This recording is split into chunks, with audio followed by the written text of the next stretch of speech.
On the subject of gratitude, quite often people like me tell others that we're working with that we should do a gratitude diary, or as I've described to you before, you write down what's been good. And quite often I will start a session off with somebody by simply asking them what's been good. Both of those are really good things to do. When it comes to gratitude, though, I think especially gratitude diaries, people end up getting into this sort of motor response of every day writing down this list, and they're kind of going, oh well, yeah, I had a cake today, and I had a really good conversation with my wife, da, da, da, da, da. But it's almost as if they're going through the motions of writing a list of good things rather than really feeling grateful for them. So that initial thing has a place. Just like when I ask somebody what's been good, that has a place because it's training the brain to perceive the world differently to how it was perceiving the world previously. So for example, when you mentioned there the morning vulnerability and evening, and both of those are vulnerable times because your mind hasn't quite woken up yet.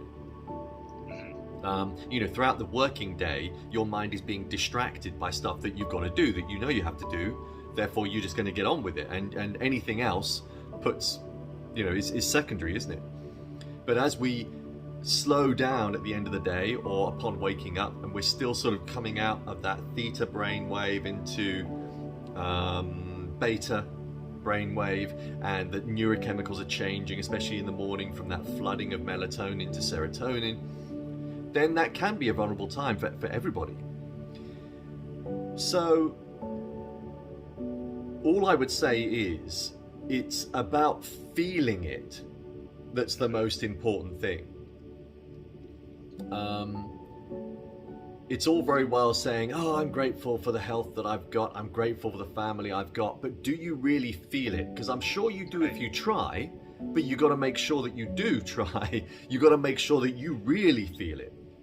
That's what has the big effect. That's what has the profound effect on the mind and the body, because then you're tapping into heart set, aren't you? We talk about mindset, and I've got a friend, Ryan Hartley, who runs the podcast Always Better Than Yesterday, and he talks a lot about heart set. And that's kind of one of the things that you need to tap into. If we can really feel grateful, then that effect is much bigger on the mind and the body than just simply writing down stuff that we're grateful for. So it's I suppose in a way, it's kind of almost being mindful about being grateful. Mm-hmm. So I've written that down, but hang on a minute. Before I write any more down, what does that really mean to me? Mm-hmm. Am I really grateful for that? Because I know I am, but let me just think about it. Let's sit with it. Why am I grateful for it? I'm bloody grateful for it because it's given me this, and I feel like this, and when I hug that person, I feel this incredible warmth and love, all those kind of things. Yep. Then we're really feeling and experiencing gratitude.